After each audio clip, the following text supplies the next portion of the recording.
welcome back to the All Purpose Pod for an All Purpose Life, wherever you are and however you're hearing. They call me Mr. You, the podcast. Thanks again for making us a part of your morning, your day, and your week with your weekly mirror check before you go change the world. You can find us on our YouTube channel at They Call Me Mr. You, as well as Facebook, Twitter, and LinkedIn. Thanks again for joining our show. Really appreciate you guys' support. It's been lovely to see it, to hear your questions and comments about the show and topic ideas and all you've been laying out for us and how it's been impacting you personally, even as you're sharing it with friends and family. We love to hear what's going on around the country. We're not growing as fast enough as I'd like us to grow, but I'm really grateful for what's taking place and what's happening. You know, I frequently share stories about my personal life and my upbringing on this podcast. If you go back to Spotify, Apple Podcasts, however you hear us in the audio only days where we weren't doing any video podcasts, it was just audio, especially in the first couple of seasons, I shared a whole lot about where I come from and things that I've learned over the years that were kind of embarrassing to me to share that. And then some things that were like kind of profound, like, wow, I see why you went through that. It makes a lot of sense. Now I see how you got to where you are. So a lot of life lessons come through this podcast. But I want to just ask some questions and kind of keep this open today and just kind of get some thoughts from you. There's some things that are on my heart that I want to share. And hopefully they make sense. Let me know if they don't. I'll definitely try to correct that going forward. But I'm going to ask you a question. Are you a runner or are you a stayer? I know I'm an English major, so even part of me cringes by even saying that. But are you a runner or are you a stayer? I believe that we are in a place we need to recognize our enemy's tactics. Well, that goes a lot deeper than maybe we have time for today, but I do my best to try to get it all in here during the short time that we have together. But we need to understand our enemy's tactics. It's really unwise for a military force who has an enemy in a neighboring country to not recognize their tendencies, not recognize how they operate, how they function. What's their proclivity to do certain things? How do they do that? Why do they do that? It's wise to know your enemy. It's wise to know your adversary. I don't care if it's in martial arts. I don't care if it's on the basketball court or on the football field. It's definitely good to know your adversary so you understand how they function, how they operate, so you can plan and adjust mid-game or mid-contest to definitely make the chances of you being successful a lot faster and a lot better. Why are we talking about that? Because in case you didn't know, if it's unknown to you at this time, I'm probably gonna be busting a bubble in your life, and I don't intend to, but I want to be honest and clear here. The person that's giving you a hard time on your Twitter account or always hating on your Facebook post is not your enemy. They may be a pain in your neck, but they're not your enemy. They may be a lot of things. You may have names to describe them. They may occupy a certain part of your mind, have real estate in your head free of charge, but they're not your enemy. However, we do have an enemy. We do have an adversary. The Bible teaches us that he comes to kill, steal, and destroy. But the Bible encourages us that Jesus comes to bring life and life more abundantly. I know most people, if they have any kind of common sense, they would choose the abundant life part if they had the option, right? But our adversary works in certain ways, and we need to understand how he works, how he functions, how he promotes things, what he says and does, and how he approaches us, how he attacks us. He likes to use loud sounds, loud noises in life. I don't mean just roars and bangs. I mean loud noises, things that sound like, oh, wow, this is a disruption, or this is a jolt for my private peace or my personal sense of security. This is a jolt to my normal. Your enemy likes to use loud noises and loud sounds to bring panic and bring confusion. The enemy operates in loud noises. But the important thing is, what do you hear and how do you react to what you heard? Because there's going to be loud sounds and loud noises in life. As long as there's an adversary and as long as there's a you, There's going to be loud sounds in life, loud noises in life. The issue isn't whether you hear them or not, because you can put on the headphones like I have on right now, put on earplugs, but you're still going to hear loud sounds and loud noise in life, because that's part of the war that we're in. But how do you react to it? And yes, indeed, we are in a war. We're not in peacetime, so we cannot put our armors down. We can't put our sword and helmet down. We're in wartime right now, so we must be fighting. Even that means getting up at 3 o'clock in the morning to pray, intercede. It means we're at war. We don't have the luxury to relax, because the enemy is always advancing against us with loud sounds, trying to bring panic and confusion. Can you not see it in the media coverage of things that are going on in our world? A lot of loud sounds, a lot of attempts to bring fear and panic. But how do you react to it? How do you react to the loud sounds? We heard recently about yet another church shooting, which is very disheartening to hear in Texas. You can look it up. I'm not going to go into the name of the ministry and such. You can find that. It's not hard to find.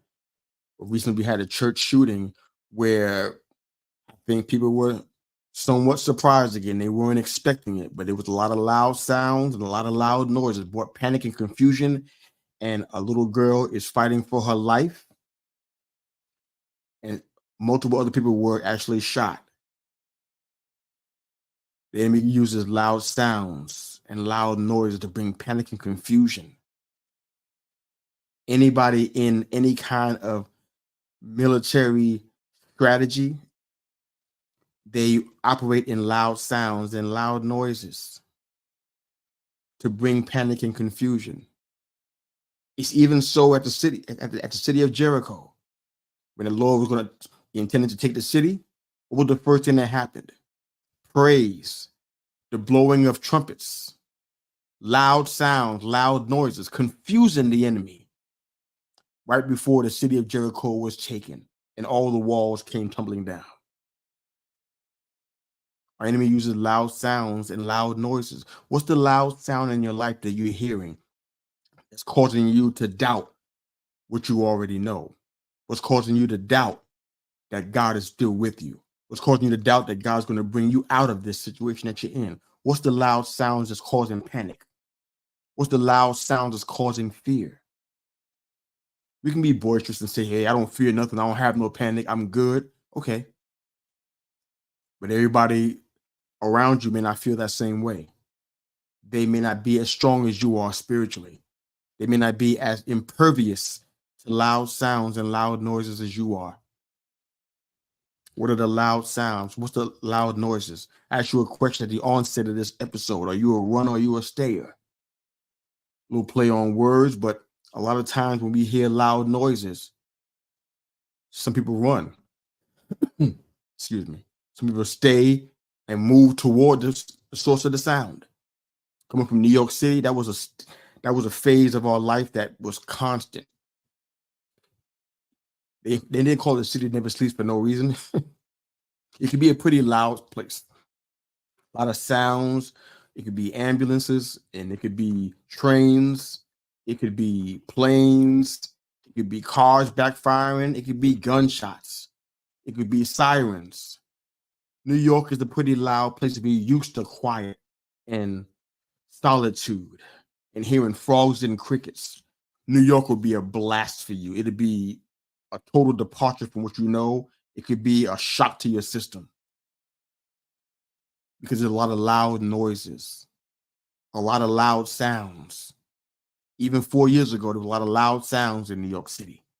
People were plunged into a panic and they started wearing masks, plunged into confusion and started staying home and staying away from everybody and not interacting, connecting at all because of the loud sounds, because of the loud noises. Your enemy, your adversary operates in loud sounds and loud noises to produce panic and confusion. But are you a runner or are you a stayer? And those that are part of the concealed carry world or those that are in military or police, they're trained to move toward the loud sound as opposed to retreat away from it. What's the loud sound in your life? I'm asking you that again. Are you a runner or are you a stayer? because there's loud sounds in your life. And some of us, if you're being honest about it today, you're running away from the sound. It makes you uncomfortable. It disturbs your peace. It messes up your flow.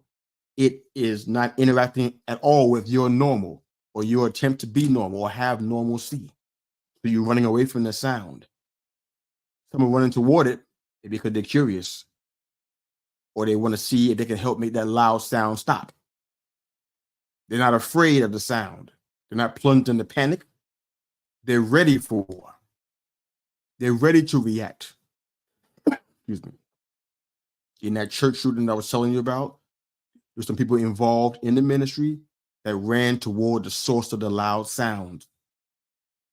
And they stopped the continued assault and the continued attacks that was taking place at the church in the meeting at the time.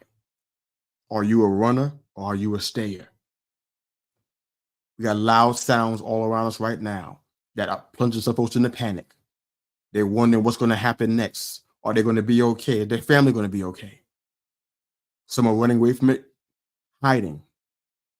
They can't handle all this drama. They can't handle all of this. They don't want to be at war. They don't want to fight this fight anymore. They don't want to keep going.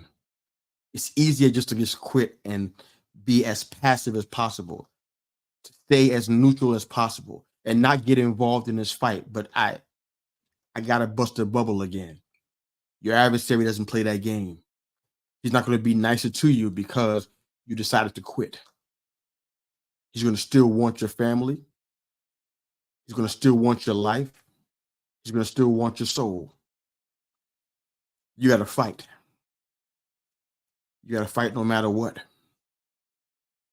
There was a time back in the book of Genesis, chapter 26, where a word was spoken, a word called Rehoboth, which means open spaces, broad spaces.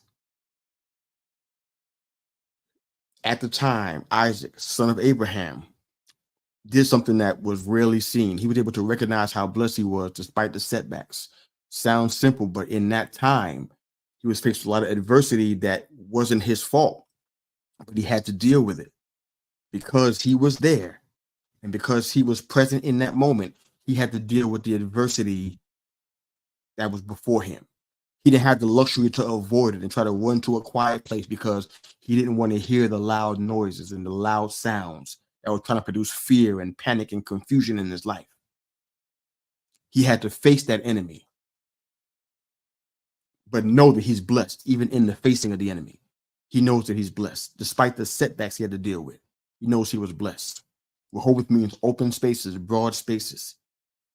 He even said when he dug a well and named it Rehoboth in Genesis 26 and 22, he said, the Lord has given us room and we will flourish in the Lord. We're in a place right now, even in the midst of war, even in the midst of setbacks, God has given us broad room to work. He's given us open spaces, open opportunity. All of Israel's or Isaac's enemies in this case were the Philistines, and they were taking the wells that Abraham's servants had dug and filling them up so that nobody would have water. This is how vindictive Isaac's enemies were. They would make sure that they wouldn't have any, but you wouldn't have any either. Do you have people like that in your life? They would rather see you fail than see you prosper. They would rather that you both go down together than you to come up out of that crab bucket and live a prosperous life. There was a time in this story where Isaac was in the midst of a famine. That's usually the time when people start running and going to other lands that have water, that have bread, that have food. But God told Isaac to stay in the land. You can see that in Genesis 26, verse 2 through 6, that he told him to stay in the land, stay in the famine. That doesn't make a lot of sense. This is a good time to run, no?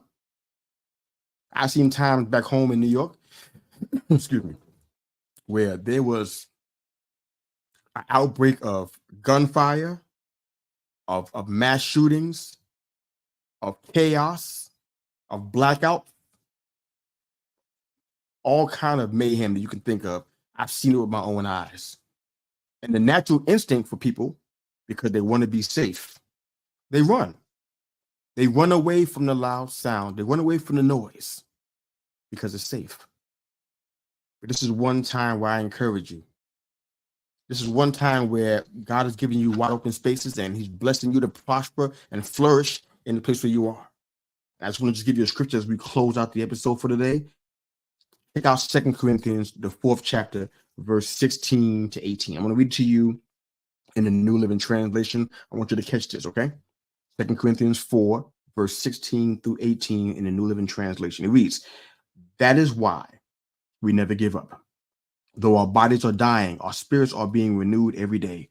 For our present troubles are small and won't last very long. Yet they produce for us," heard that, "yet they produce for us a glory that vastly outweighs them and will last forever." Don't miss that part. Highlight verse 17 right there. And verse 18 says, "So we don't look at the troubles we can see now. Rather, we fix our gaze on things that cannot be seen. For the things we see now will soon be gone. But the things we cannot see will last forever." If that's not encouraging you, I don't know how else to help you. What the Lord is saying to us in all of this is that the troubles that we're seeing, they won't last long. The loud sounds, the loud noises that are there to produce widespread chaos and panic and fear and confusion, they can't last. They're only for a season. Despite the setbacks, we must continue to go forward and never give up. Don't be afraid of the loud sounds and the loud noises. Don't be a runner and go hide because you hear loud sounds and you don't understand what they mean and why they're happening. Be a stayer. There are many just like you that are running toward the sounds and are not afraid to go into combat. They're not afraid to fight for their freedom. They're not afraid to take by force what belongs to them, like Isaac took by force the wells that the Philistines dug up and closed up and filled up. That used to be a source for water. Now they're not because of what the Philistines did. Isaac and his servants weren't afraid to take back by force what belongs to them. The enemy wants to scare you with loud sounds and loud noises, so you won't take by force what belongs to you. Don't let him do that. He's not a winner, he's a loser. You are the one that's victorious. So walk in the victory.